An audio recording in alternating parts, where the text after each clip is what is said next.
السلام عليكم ورحمة الله وبركاته. فضلا لايك للفيديو واشتراك في القناة ليصلك كل جديد منا بإذن الله.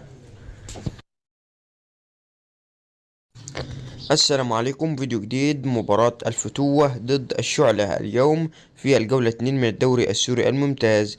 السلام عليكم ورحمة الله وبركاته. قبل ما نبدأ الفيديو صلى على النبي عليه أفضل الصلاة والسلام. انزل اشترك في القناة وحط لايك للفيديو.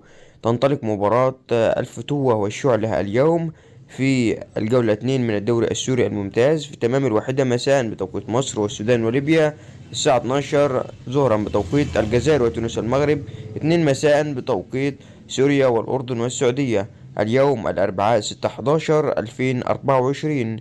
توقع نتيجة مباراة الفتوة والشعلة اليوم في التعليقات.